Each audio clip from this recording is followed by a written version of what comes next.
Hello, everyone, and welcome. I'm Dr. Blanka Kellermayer. I'm a mother of two. I'm a neuroscientist and a peaceful parenting coach at Dr. Blanka Peaceful Parenting. I help busy parents get their kids to cooperate for a more harmonious home. I'm very excited to be co-hosting this series with Dr. Sonali Dasgupta. Sonali, would you like to introduce yourself? Absolutely. Thank you, Blanka. I'm Dr. Sonali Dasgupta, a research scientist, mom of a talented teenager, and founder of the STEM Monsters education platform. We partner with schools to implement hands-on STEM programs that foster interdisciplinary innovation by focusing on design thinking and first principles approach to learning. Welcome to Nurturing Minds, a science driven approach to parenting and education. In this monthly LinkedIn Live series, we'll deep dive into topics that matter most when it comes to raising and educating our children. In each session, we'll provide practical, science backed strategies to help our kids thrive as they go through the journey of being a child to a young adult and eventually responsible adults of our society. We'll cover topics ranging from limited screen time to overcoming the fear of failure to setting boundaries for success. So, Blanka, would you like to introduce today's topic? Absolutely. Today, we're focusing on fostering intrinsic motivation in our kids. That is helping them find the joy in learning and doing things for their own good, for their own growth, rather than relying on external rewards or punishments. So maybe for the benefit of our listeners here, can you briefly explain what is intrinsic motivation and why is it so crucial for the children? I mean, you're a neuroscientist, right? So what's the neuroscience behind it and how does it affect the long-term success of children? Absolutely. Yeah, so let's start with a bit of brain science then. I'll keep it brief and I won't go into details. So there is a part in our brain which we call the motivational system. And we also refer to this as the reward center. And this is where the neurotransmitter called dopamine is released. So anything that we experience as rewarding, as fun and rewarding, for example, building a Lego set or playing with a pet, winning a sports game or earning money. So all of these increase the levels of dopamine in our brain. So when dopamine levels are low, that leads to lower drive, lower effort, so altogether lower motivation to complete a certain task. So it's harder to make ourselves do something like homework, for example, for kids. So optimal dopamine levels are key to motivation. Now, you asked about why it's important to foster this type of motivation in our children. And so if we take a step back and think about our long-term goals as parents for how we want our kids' lives to work out. So most of us want our kids to be a good person and to do the right thing, even when no one is looking, right? So this is where we need intrinsic motivation, which is the inner drive in kids, so that when they commit to something, they persevere even when things get tough. And so, yeah, sorry. Go ahead. No, it's interesting. I was just thinking as you were talking, like I read somewhere that isn't it for the video games, the sound that plays when every time they win a point, the tring, it is actually the frequency is matched so that the dopamine levels are kind of connected to that. So the frequency of the sound with every buzzer that goes on a mobile screen app or a game actually triggers that dopamine rush, and that's why children so easily become addicted to gaming and video games. Exactly. Yes. Yes, you're absolutely right. So obviously the people who design video games and even like people at Netflix who design like series and movies these days, they're well aware of how dopamine works and what kind of excitement level is needed to capture the audience's attention, whether that's children or adults. I mean, I don't know about you, Sonali, but I'm guilty of, scrolling on my phone and not being able to put it down. So So why sometimes we ask our children to do it when we do it ourselves. Yeah. Right. I mean, it's interesting because if the Netflix producers can do it and the filmmakers can do it, it's high time that you and I, as parents and educators, should be aware of it and start utilizing that knowledge because it's out there. And Exactly. that's part Yeah. of the purpose why we are doing this discussion. Exactly. Yes. So I just wanted to touch base on so the other type of motivation, which we call extrinsic motivation, which is quite often used in at home even or and education systems with grades and all sorts of incentives like sticker charts and rewards or even consequences or punishments. And then the problem with these is that the science shows that these type of tactics that are forced onto children undermine their intrinsic motivation, that they can actually end up performing lower. It crushes their creativity, and it also leads to bad behavior because external motivators ultimately reinforce the idea that someone else is in charge of their lives other than themselves. So with that, I mentioned sticker charts and grades. So with you in an educational setting, how would you foster intrinsic motivation in the classroom? I mean, it's very interesting that you ask because I think the entire education system is based on grades and external rewards and stars in the classroom. But I was going through a book and I came across this effect. It's actually research, there has been enough research to understand this, and it's known as the overjustification effect. So, what it actually says is that extrinsic rewards like sticker charts, as you mentioned, or even grades or candies in some places as prizes, whatever be the form of prize, they can actually decrease the intrinsic motivation that a child has. And when what it ends up doing is students start associating the learning with the reward. So the motivation to do something is the reward. And once that reward stops, then the learning stops. So that's why in a classroom setting, it is so important that we start dissociating the learning process from the reward and look at it as an assessment in whatever form that may be.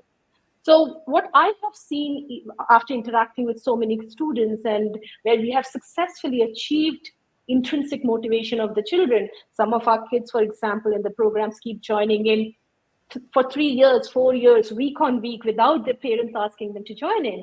So, one is relate the learning to the real life. So if you're studying mechanics, for example, connect it to cars if a child loves that. Connect it to a entertainment park if the children like it. So that's one thing. Relate the learning to the life and the likes of the child. The second is autonomy in how they approach a task. Don't tell the child how to problem solve because that's what you're trying to build up. So give autonomy on how they want to learn, how they want to approach. They may fail, that's all right, but give them that autonomy.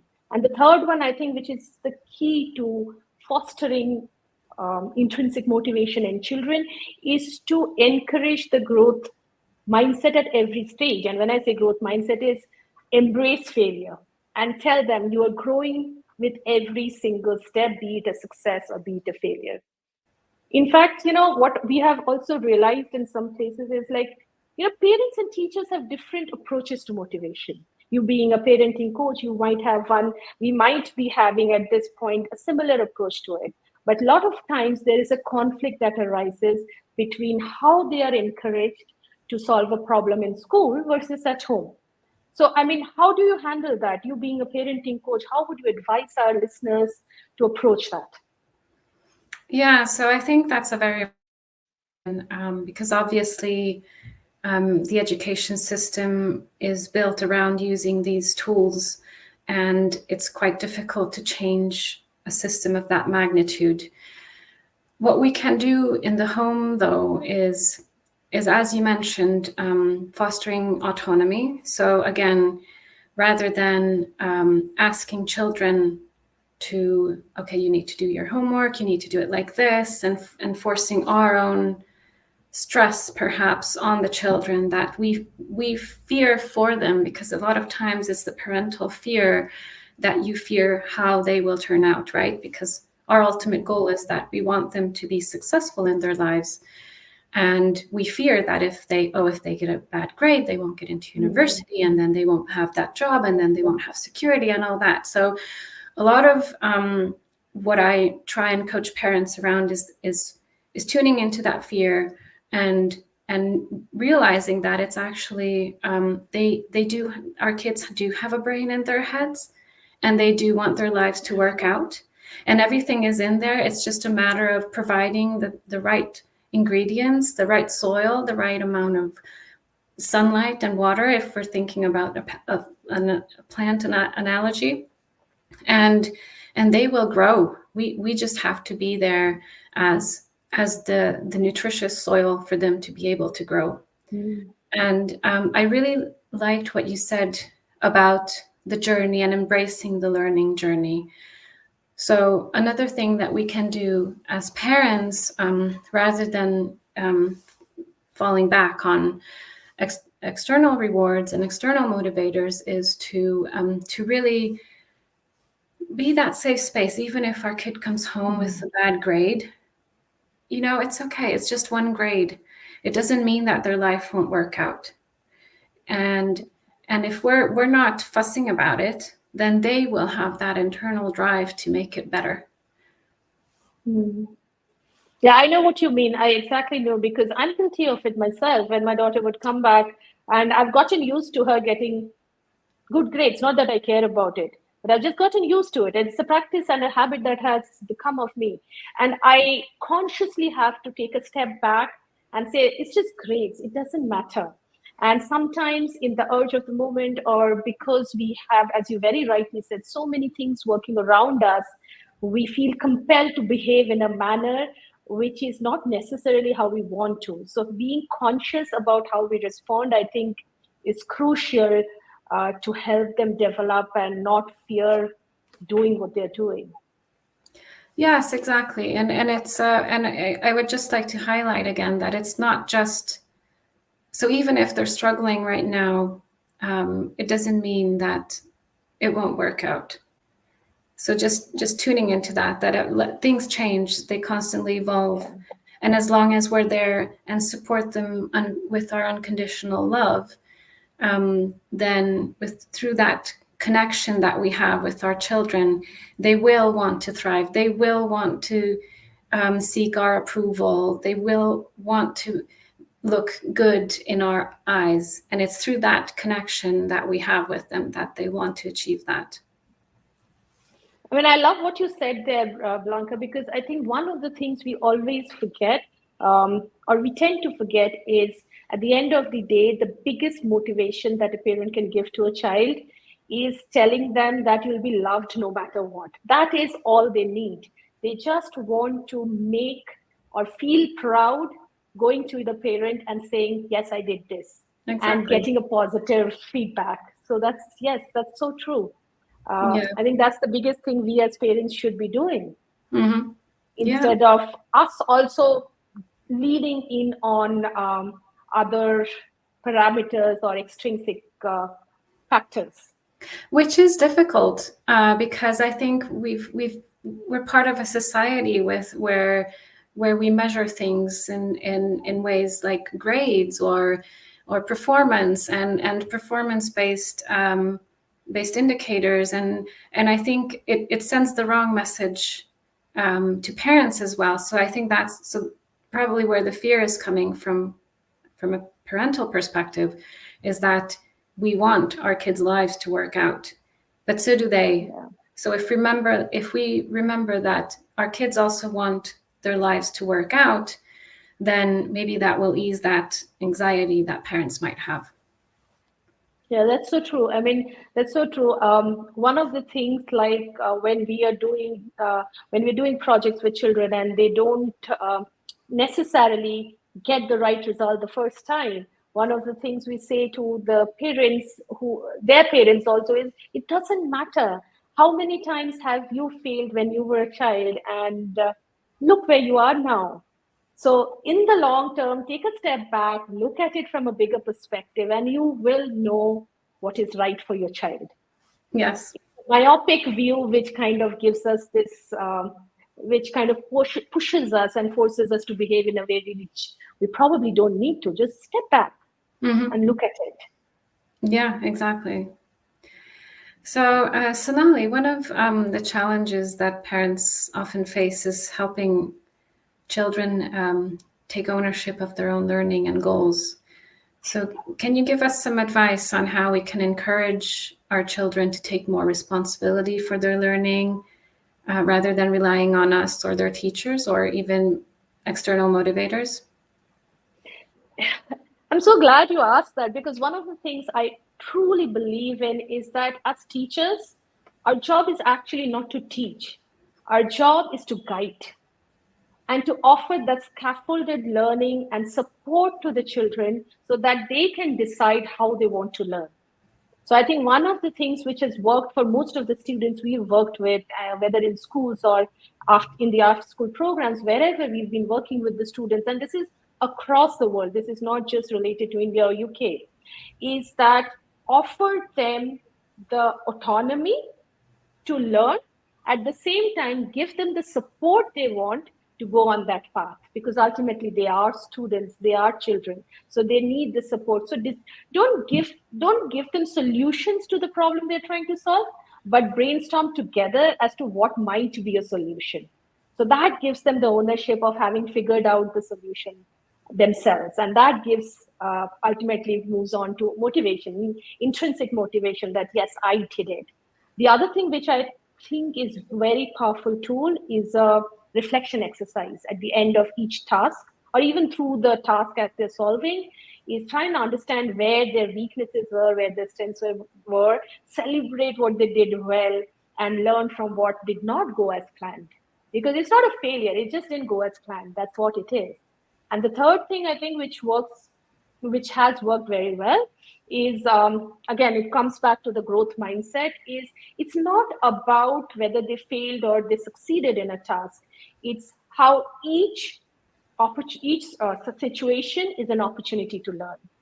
So if they get that opportunity, if we keep focusing on that opportunity, children will not be scared to fail. Like one of the examples we do is when we do a quiz as an assessment, we tell the students that whosoever gets the most wrong answers has the highest opportunity to learn. So there are no winners. I And love that's that. how and that's how, at the end of it, even if a child cannot answer all the questions, they're happy. Ma'am, I learned the most. So it's about what we tell them when they're learning, which actually helps them to foster their ownership and self intrinsic motivation that we're talking about today to complete a task.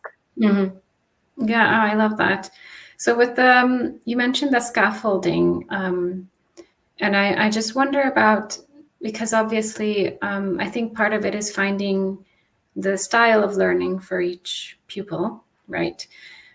So if we think of it in a more systematic way, how do you think we can support everyone individually with their own style of learning? So again, it brings me back to that statement where instead of giving the solution, where you are applying your own learning style to approaching the solution, work with them to figure out their path to the solution. And in that way, when they are in charge of finding the solution to a task or approaching a certain task, they will automatically steer towards what they are most comfortable with. So each child's learning style is different, as you said. So somebody would say that I'll make a diagram rather than write down notes, while the other might say I'll draw a mind map, and the third one might say I'm going to write a story about it. So let them learn the way they want to learn, but be there to support them in case they need you. Yeah, I think that really is true from a parental perspective as well. Yes. So if we parents and educators work more closely, I think we can help our kids become. Essential. Yes. It is so essential. Because every parent, I think there's no parent who doesn't want the betterment of their child, right? Every parent wants the best for their child. Yeah. And all parents are doing it for the best outcome. So how do you actually suggest parents because everybody has their own parenting way and manner that they find most comfortable with. What do you suggest to parents where they know their child the best? How do you suggest they approach a certain problem that might be that the child might be facing, and how to resolve a conflict maybe? Yeah, I love that you asked that question, Sonali, because it's a very important thing, and we can exercise this on an everyday basis, because it's not just in education, it's in general life. So what you mentioned about problem solving together, so I really like this method from Dr. Ross Green, who developed this collaborative problem solving, which is very similar to what you were mentioning earlier. And it really goes into digging deep together, and not with like probing questions, but like more subtle questions about like, oh, I noticed that you're struggling with your science project, and then just asking them like, what's going on, like, can you tell me more about it? And then like asking questions about, okay, what it is about, what is it about I don't know, biology, I don't know, maybe you can give me an example of a project, so rather than like reinforcing our way of dealing with the problem, we're asking them to give us how they want to approach it, how they want to resolve the issue, and if we can ask if they want to hear our advice rather than forcing it on them. So I think it all comes back to respecting each other, respecting that we're different humans, we have different brains that might work differently, and that ultimately we want things to work out, whether that's the science project or going to university. And so that's one thing, the collaborative problem solving. And then the other thing is connection. So in peaceful parenting, we really focus on one-on-one connection with each of our children. So, and that connection time is really led by the child. So we follow their lead. We make sure that we don't enforce anything onto them in that time. And it doesn't have to be a long time. It's like maybe 10 minutes a day or 10 minutes every other day. But in that 10 minutes, we put our phones down, we don't look at our email, we focus all of our attention on our child, and we do things that they want to do. Because then, as you mentioned, the sense of autonomy, that also helps with that.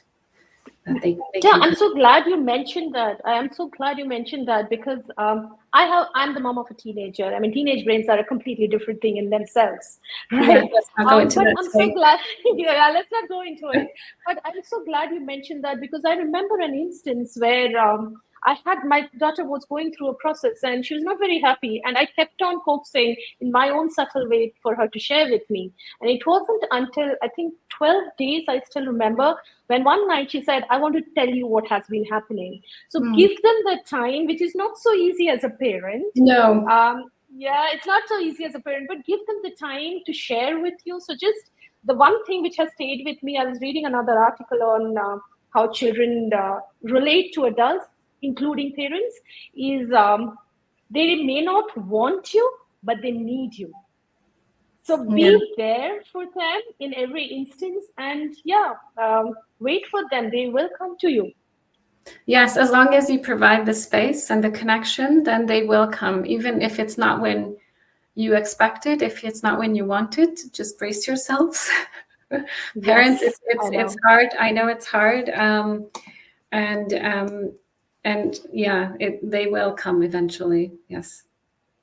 Fantastic. I think with that, if we have a few questions, I'm not entirely sure if we can see the comment section over here. Do we have comments from our listeners? I can't really see any at the moment. But listeners, if you have any questions, feel free to put them in the comment section. we have a few minutes to take a few questions.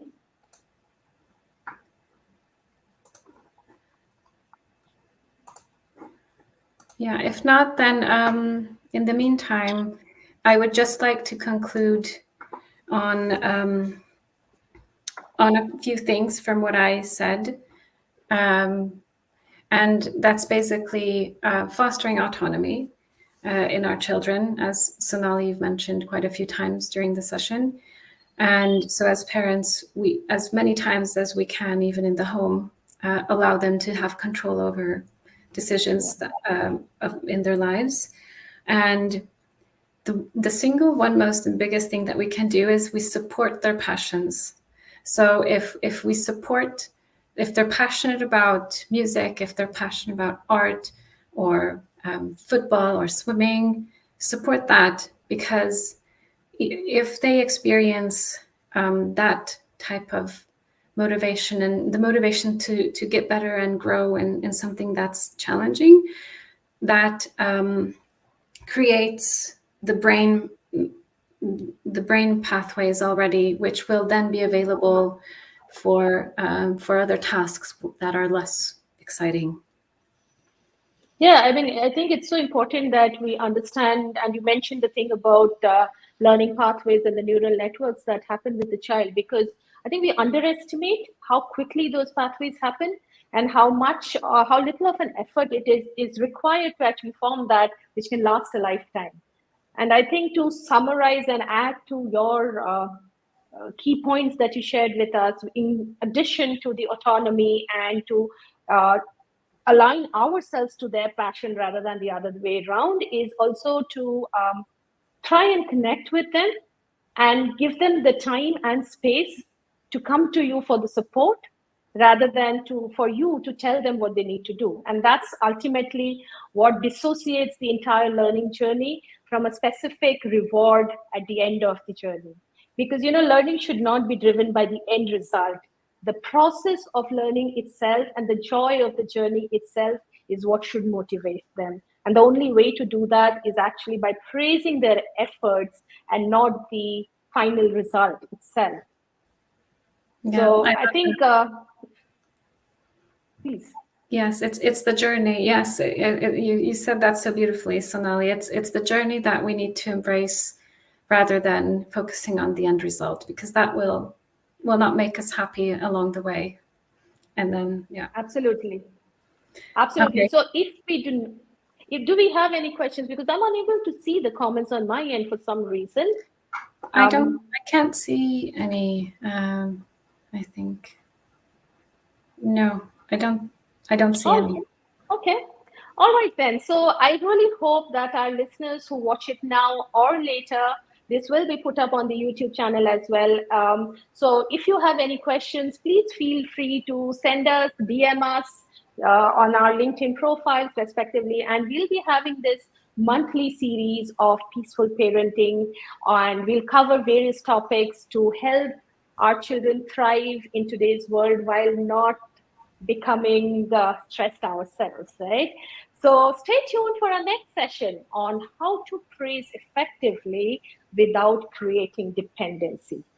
So with that, I hope all the listeners had a great time and could go back with few tangible, actionable points on how to use rewards, on how not to use rewards, rather to encourage intrinsic motivation.